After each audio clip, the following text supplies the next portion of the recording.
ఇప్పుడే జీ5 app download చేయండి. చూడండి మీ ఫేవరెట్ టీవీ షోస్ ఎప్పుడైనా ఎక్కడైనా. మిత్ర గారు ఒక్క నిమిషం.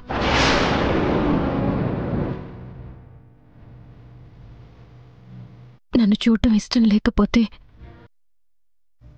నేనే గది బయట ఉంటాను. నేను ఈ గదిలోకి రావడం నచ్చకపోతే నేనే ఈ గదిలోంచి వెళ్ళిపోతాను.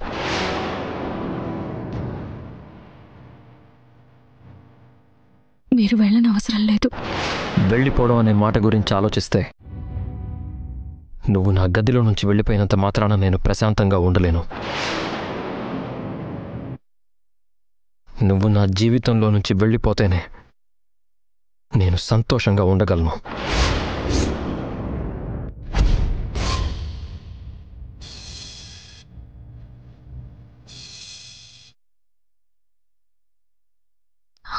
నన్ను క్షమించండి మిత్ర గారు. క్షమించాలా?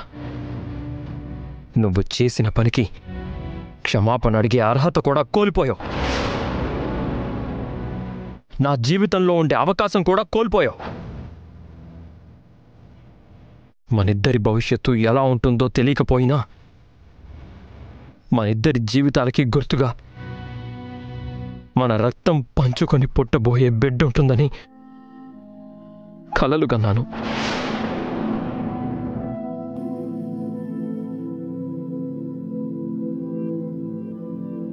కానీ నువ్వు ఆ కలల్ని చిదిమేశావు.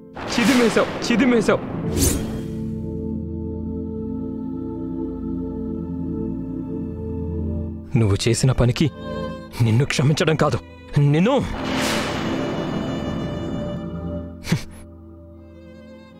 అసహ్యించుకోవాలనిపిస్తుంది. నీ గాలి నా మీద సోకినా అది నాకు పాపంలా అనిపిస్తుంది. ఇన్నాళ్ళు నీ నుంచి విడిపోవాలనుకుంటే 100 సార్లు ఆలోచించాల్సి వచ్చేది. నిన్ను దూరం చేసుకోవడం, నీకు అన్యాయం చేయడం తప్పు అనిపించేది.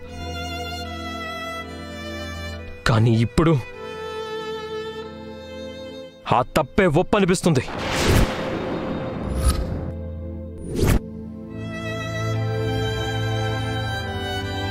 విడాకులు తీసుకొని ఎవరి దారి వాళ్ళు చూసుకోవడమే మేలనిపిస్తుంది. ఇన్ని రోజులు నా జీవితంలో ఉన్నందుకు చాలా థ్యాంక్స్.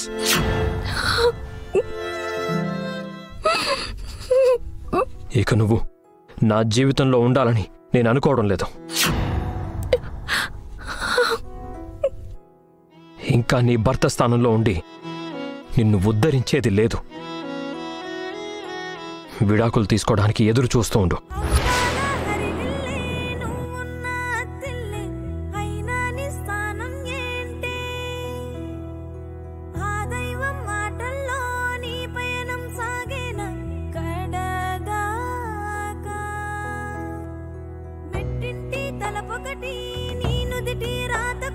విడాకులు తీసుకోవడానికి ఎదురు చూస్తూ ఉండు.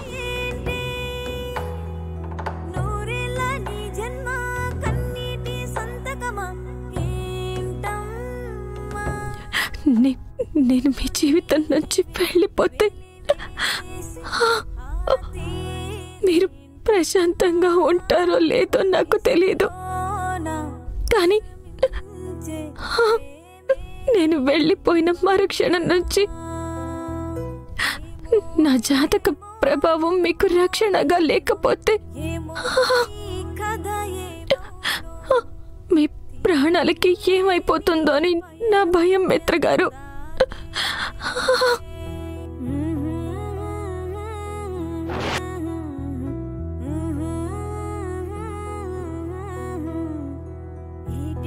ఇక కోర్టు సమయం వృధా కాకుండా అసలు విషయానికి వచ్చేద్దాం.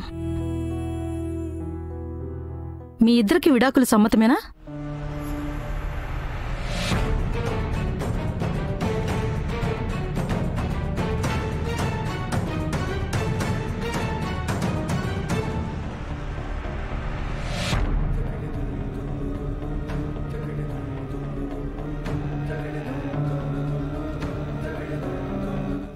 ఇదేంటి ఆంటీ, సమ్మతమే అని ఒక్క మాట చెప్తే గమ్మున విడాకులిచ్చి పంపించేస్తారు కదా. మిత్ర ఎందుకు ఇంతసేపు ఆలోచిస్తున్నాడు? మళ్ళీ ఎందుకు ఇంత సాగతీస్తున్నాడు? విడాకులు తీసుకుని లక్ష్మిని తన జీవితంలో నుంచి తరిమి కొట్టేయక మిత్ర ఎందుకు ఇంతసేపు ఆలోచిస్తున్నాడు? వెయిట్ చేయి మనీషా. ఇంత జరిగాక ఇంకా మిత్ర కూడా లక్ష్మిని క్షమిస్తాడని, చేరదీస్తాడని నేను కూడా అనుకోవడం లేదు. ఏం జరుగుతుందో వెయిట్ అండ్ సీ. నా మూలంగా అన్నయ్య వదిన విడిపోవడానికి వీల్లేదు. ఎలా అయినా వాళ్ళకి విడాకులు రాకుండా ఆపాలి.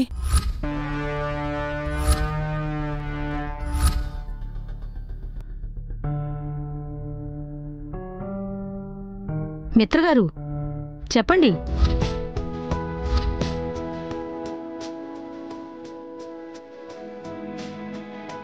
నమ్మకం అనే మాటకి కత్తిపోట్ల కంటే బలమైన గాయాలు తగిలాయి. అభిమానం అనే ఫీలింగ్కి తుపాకీ గుళ్ళ కన్నా దారుణమైన దెబ్బలు తగిలాయి.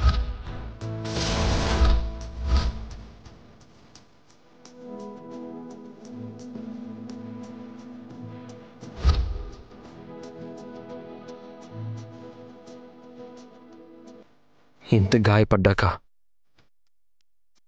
ఇంకా ఎలాంటి ఆశతో తనతో బతకాలని అనుకుంటాను.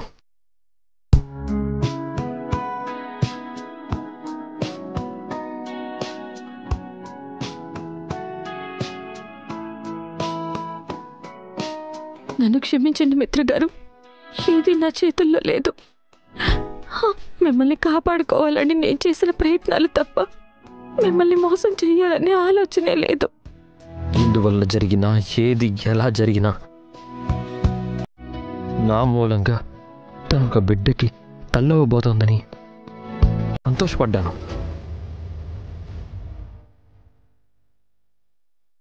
బిడ్డని గొప్పగా చూసుకోవాలనుకున్నాను. కానీ తన కడుపులో పెరుగుతున్న నా ప్రతిరూపాన్ని కనికరం లేకుండా చంపుకుంది.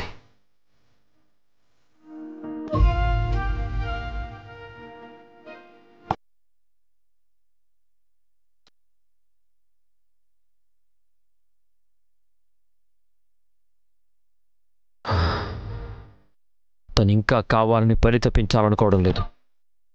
ఇంకా తనతో నేను ఉండాలి అనుకోవడంలో అర్థం లేదు.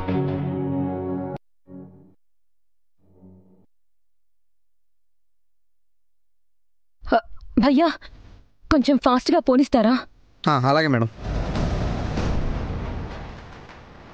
నాకు ఈ విడాకులు తీసుకోవడం సమ్మతమే మేడం.